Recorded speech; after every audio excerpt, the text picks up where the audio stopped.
वर्णानामर्थसङ्गानां रसानां छन्दसामपि मङ्गलानां च कर्तारो वन्दे वाणी विनायको। नारायणं नमस्कृत्य नरं चैव नरोत्तमं देवीं सरस्वतीं व्यासं ततो जयमुदीरयेत्। गुरुर्ब्रह्मा गुरुर्विष्णु गुरुर्देवो महेश्वर गुरुर्साक्षात् परब्रह्म तस्मै श्री गुरुवे नमः। बोलिए सियावर रामचंद्र भगवान की जय, राधावर कृष्ण कन्हैया लाल भगवान की जय, उमा महेश्वर भगवान की जय, गायत्री ब्रह्मदेव भगवान की जय, सदगुरुदेव भगवान की जय, माता पिता गुरुदेव की जय, समस्त संतगण भगवान की जय, समस्त भक्तगण भगवान की जय। ओम नमः पार्वती पतये हर हर महादेव। तो मित्रों और आप सभी श्रीमद् भागवत कथा के श्रेष्ठ रसिक जनों, श्रोतागणों, अब तक हमने श्रीमद् भागवत कथा की कथा को नियमित रूप से क्रमबद्ध रूप से श्रवण किया है, कीर्तन किया है, मनन किया है, भजन किया है। तो अब हम उसी क्रम में श्रीमद् भागवत कथा के 11वें स्कंद के 30वें अध्याय की ओर कथा को अग्रसर करते हैं। आप सभी श्रेष्ठ श्रोतागण रसिकजन भगवान श्री राधा वल्लभ कृष्ण कन्हैया लाल के श्री चरणों में दृढ़ भक्ति रखते हुए कथा का श्रवण करें, कीर्तन करें, मनन करें, भजन करें। बोलिए राधावर कृष्ण कन्हैया लाल भगवान की जय। तो कहते हैं 30 माही वैकुंठ की सुरती करि करतार, मुसल युद्ध मिस सबन को क्षण में कियो संहार, क्षण में कियो संहार।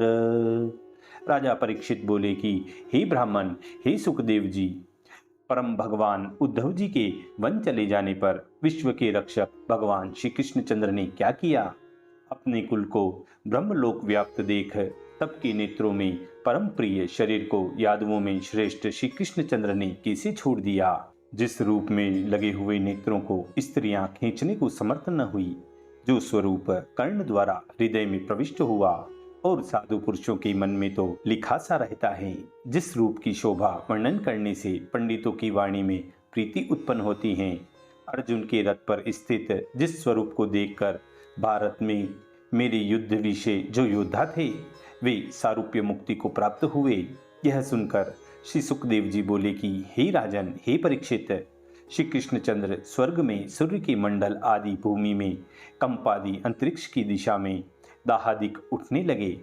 बड़े बड़े उत्पातों को देख सुधर्मा सभा में बैठे यादवों से यह कहने लगे।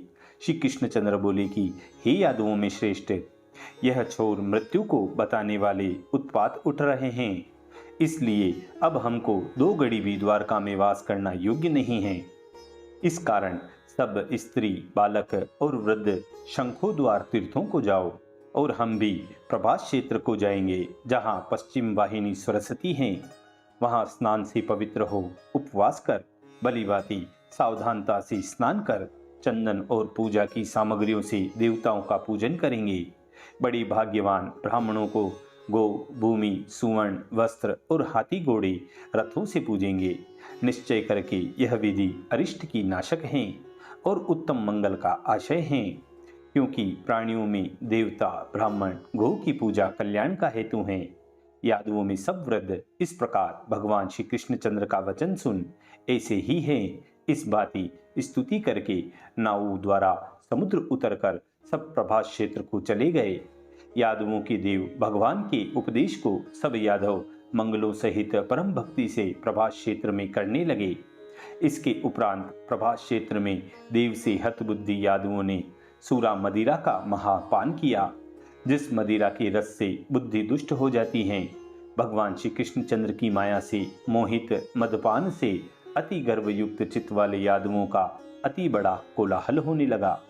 इसके उपरांत अत्यंत क्रोधित होकर वध को उद्धत यादव समुद्र तट पर धनुष, खड़ग, गदा, तोमर और कृष्टियों से युद्ध करने लगे।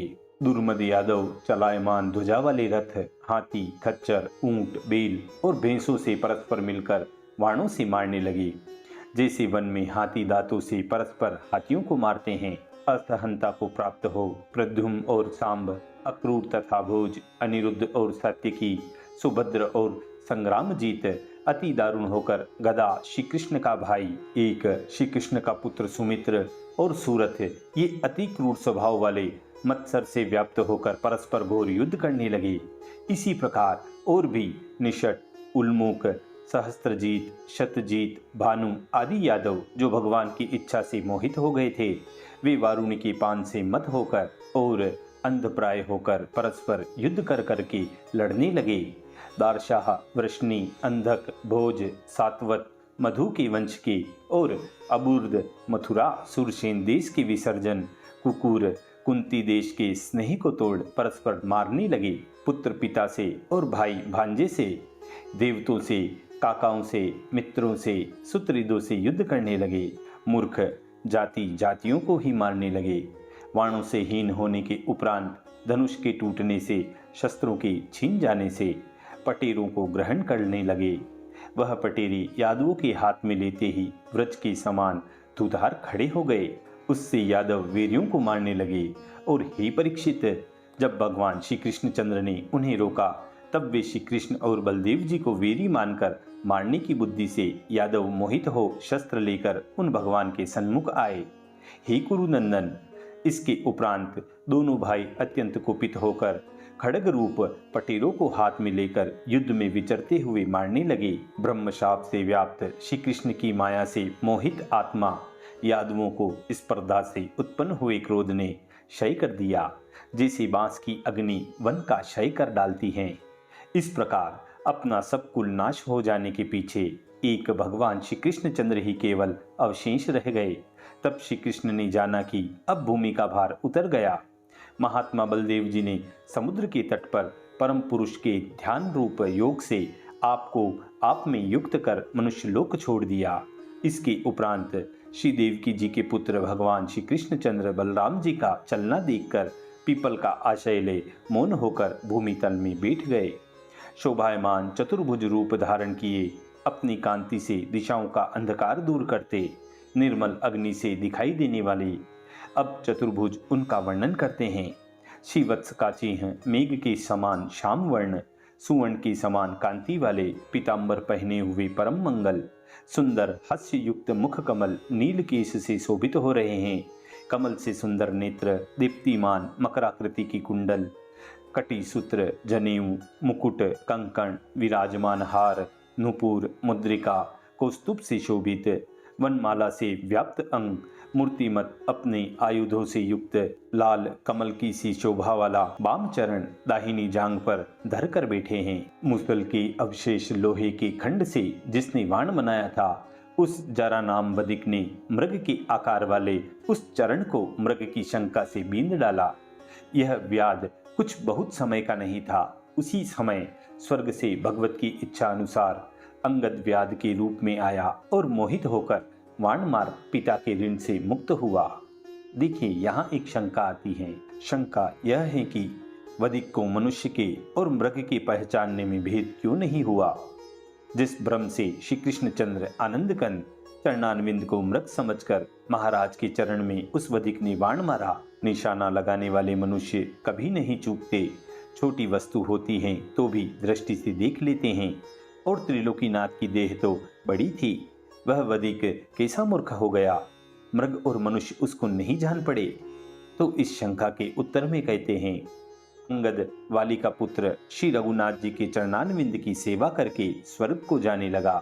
तो रघुनाथ जी ने अंगद से कहा कि जो वरदान तुझको चाहिए वह मांग। तब अंगद ने कहा कि हे रघुनंदन, हे दीनबंधु, मेरे पिता को आपने बिना अपराध मार डाला, उसका बदला आपसे लेना चाहता हूँ।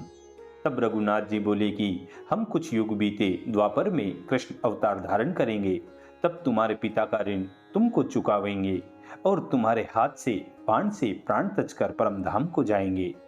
जिस समय को श्री रघुनाथ जी कह गए थे, वही समय देखकर वीर अंगद ने स्वर्गलोक से उसी वन में आकर वधिक का रूप धारण कर लक्ष्मीपति भगवान के चरण में बाण मारा।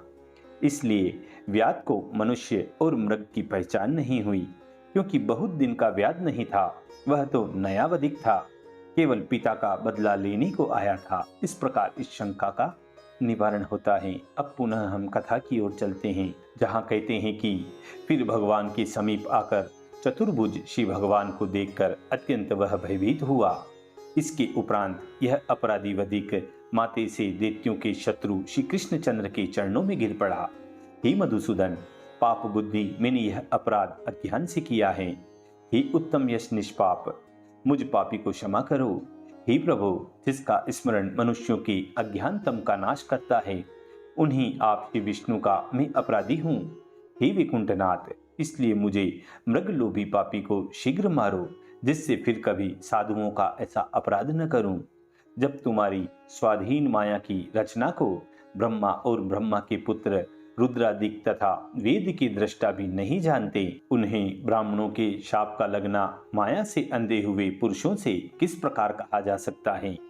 इससे यह बात चाहे कुछ भी हो, परंतु आप मुझे मार डालिए। तब श्री भगवान बोले कि हे जरा, तू भय मत कर, उठकर खड़ा हो।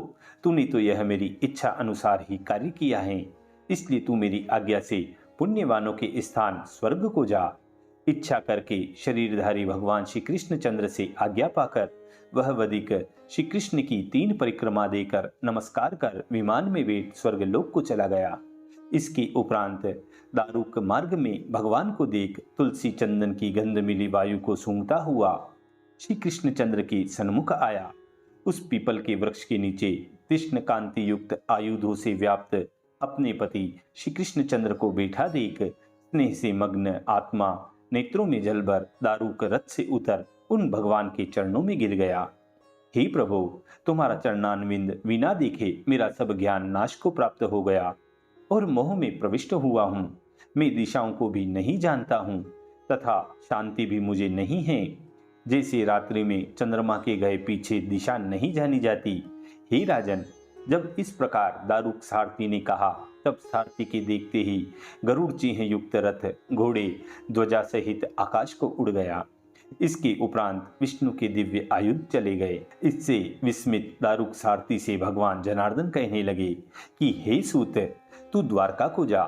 बांधवों से परस्पर जाति का मरण, योग माया से बलदेव जी का प्रस्थान और मेरी दशा जो कुछ तूने देखी है वह सब उनसे कहना। तुम बांधवों सहित द्वारका में मत रहना, क्योंकि मुझसे छोड़ी हुई द्वारका को अब समुद्र डुबा देगा।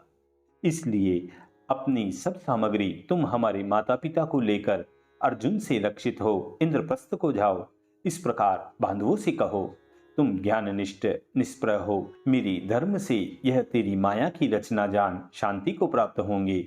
जब इस प्रकार भगवान श्री कृष्ण ने कहा, तब दारुक श्री कृष्ण की बारंबार परिक्रमा देकर माथा नवाकर कुल के नाश होने से मलिन चित्त होकर द्वारकापुरी को चला गया।